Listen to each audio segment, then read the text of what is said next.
Hello and welcome. Today the race is on and the boats have all started launched at the expected time on very light wind.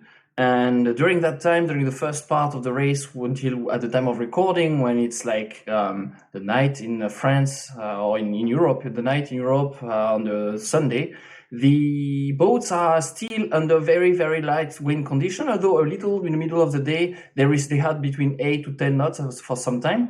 There are interesting things that are happening right now as the time of recording. As you can see, 11th hour racing team on IMOCA is leading, but the tracker is updating every 1 or 5 minutes, something like that, very frequently. So we see them flipping back and forth in terms of lead, and they are essentially at equality, given the condition, the night, and the combination with very light wind. I think, whoever wins is whoever has a puff of wind and gets ahead of the other. But essentially, this is a very tight, compact race even for the IMOCA, although there is a bit of a gap with Bureau Vallée, who is the team that didn't participate in Lorient's race, local race Friday. They arrived, they were still coming in from Normandy or from North Brittany. So they are really the team that worked and together the less, and essentially didn't train. So I'm not surprised that they are a bit below after the other.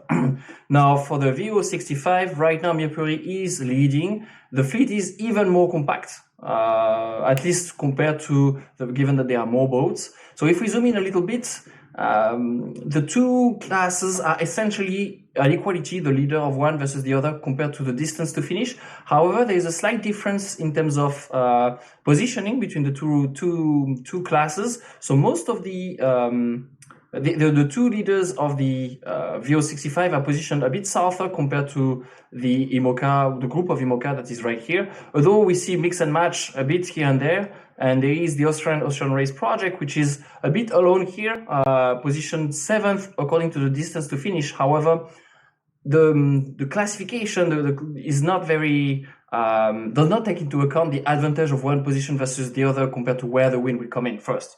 So this is that will be taken with a grain of salt, of course, right now. But there is clearly, somebody here this team is taking some option, really going farther south. And if we look at their trace here, they decided, I don't know if it is visible on the recording, but they took a decision to lose some time here to go souther, versus compared to the wind. They followed the wind and decided to go very south and a bit east, which is against the destination, which is west and south. While the other team are doing some jibes all along the way. We see several here on the trace. So that's an interesting take on that. Today we will compare the route taken by those boats compared to the routes we did yesterday, and then we'll see what are the projections, if there are any changes in the weather forecast. So I have kept the routing from yesterday, which we see here in black and red. I believe the black is the VO65, while the red were IMOCA. So here again we have the two classes. So they are very close together right now. There is not a lot of differences, although they have taken a route that is slightly more south than what the optimal route was calculated yesterday. I think it makes sense. They are within the range of where the optimal route is, a bit centered compared to between the more western option of computed from yesterday. But overall, within the range of what I expect, and they are following that route. There is a slight advantage to go a bit south right now and less west, is that the wind will come up from the west first, a bit stronger during next day, Saturday. Sunday, sorry. So if we play a bit the weather forecasted, we see that the conditions have not changed dramatically, and they will start picking up a bit of wind, 11 to 15 knots of wind, in the evening, as was scheduled yesterday. So for now, I think the forecast is is really the same, didn't change much compared to when I compare the forecast of Friday versus Wednesday. So here, not much of a surprise, and it's really a race neck and neck. They see each other right now. Maybe some boats can hear each other. That happens sometimes. So this is a lot of tension right now on the teams. So let's see a bit more about what happens next a bit later.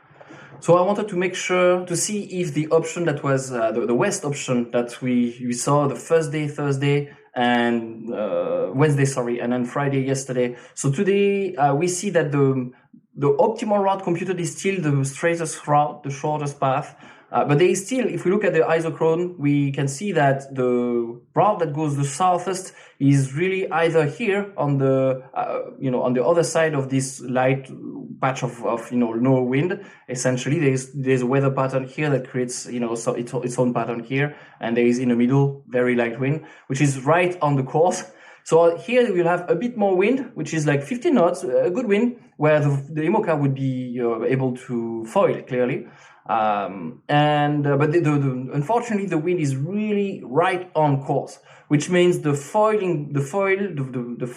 foiler boats would need to take jibes and not take a direct course. While on this direction here, the winds are very light, but they are oriented more, beam, and so the boat can be doing a straight route course, which explains, I think, why right now the optimal route computed is still going on the shortest path.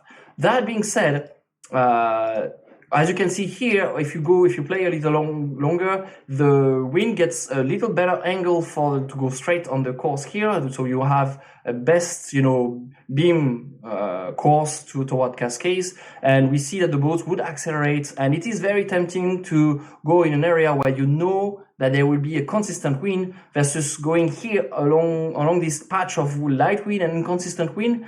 So it's not very obvious to me if the team, I really expect some teams to take a chance, especially the one on the back. At least if the weather continues like that, there's a good chance some teams try, because having consistent wind gives you some predictability that you don't get if you go very close to a low patch of wind. The reason for now the direct course wins and is predicted to be fastest is because this patch of good wind evaporates as we go closer to Cascade. And that means that as you go closer to the finish, you end up being a bit farther and your wind is dying, and you end up recovering as predicted, as forecasted, recovering the route that is shortest path ends up winning for now. That being said, it is a little early. So the good news is I think there will still be some play here. And overall, the teams are all very, very close. So it's quite exciting. I've not seen yet any drone videos sent by the teams, although it is the first 12 hours so far. So it's probably they're still settling in. I hope we will see the ones the images taken as we saw in 2017 and 18 from the previous Ocean race. I don't know if they have actually drone on board. I really do hope so. So I really encourage you to follow on the tracker. And on that, I wish you fair trades and fair wins and following seas. Bye-bye.